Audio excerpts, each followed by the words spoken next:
Well, our next guest is a small business restaurant owner who is feeling the pinch of these higher egg prices, but is trying not to pass that expense on to its customers.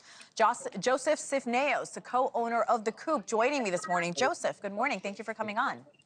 Thank you for having us, and thank you to you and your staff for all the hard work you guys do. It does not go unnoticed. Same to you. We appreciate everything you do. Talk to me about the bottom line at your restaurant here, Joseph. How much is this impacting your business from just a few months ago to now, to this weekend? Yeah, so I mean, it is unfortunate. We are trying to navigate a ship to an unknown location at this moment. As a small business, we're rolling with the punches at the moment. But, you know, the reality is, how long can we roll with these punches before things start to crack? Luckily, we are blessed to live in a community that has welcomed us when we opened up our doors during COVID. So we've seen strong things, hard things, and hard times, and they've uplifted us. And hopefully, and God willing, we'll make it through. And yeah.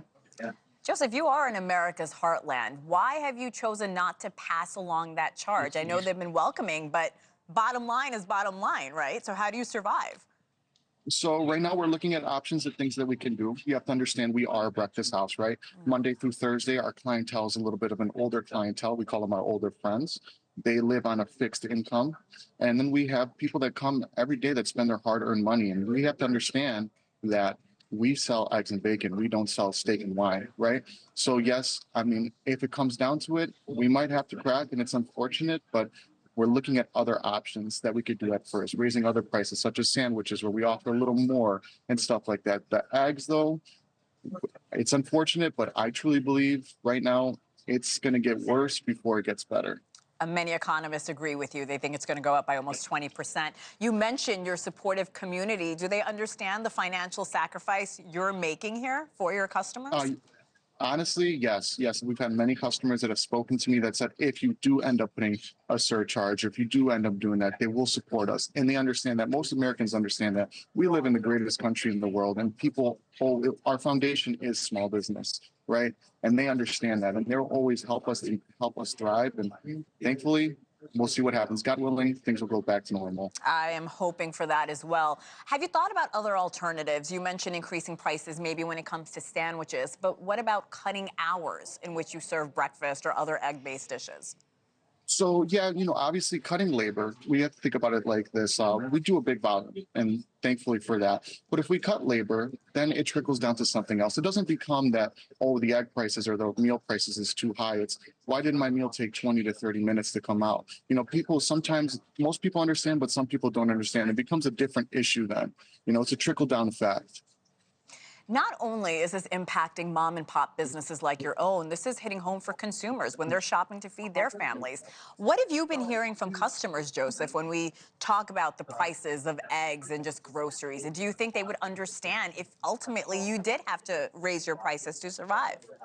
Well, yeah, I mean, people are complaining at what they see at the grocery stores. I myself wanted to go get eggs the other day, and the shelves were bare, and it's insane to see that here in America.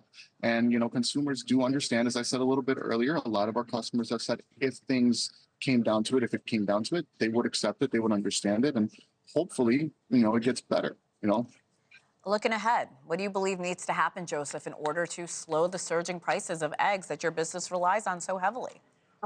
Honestly, it's just going to be on what's going on with the chickens. Obviously, chickens are born, but they don't hatch eggs overnight, right? So it's going to take time. Time happens. This didn't happen overnight. In November, we saw this price increase slowly going up, and we saw it last year. It's not common. The bird flu is not uncommon. We saw it last year, and it only lasted about a month or two. But this year in November, we saw it, and then in December, things kept going up. January, we're like, wait, what's going on? Are people price gouging? Is it bird flu real? Yada, yada. And here we're at February, and we're spending about $112 for 15 dozen cases of eggs as a restaurant, which is intense. So it's going to take time. Anything with economics takes time. Yeah, especially when you're mainly serving breakfast at your establishment. Yeah. We were talking about Trader Joe's this morning, and many other grocers. They're limiting the amount of eggs that people can buy. I was just curious, Joseph, on your thoughts on that.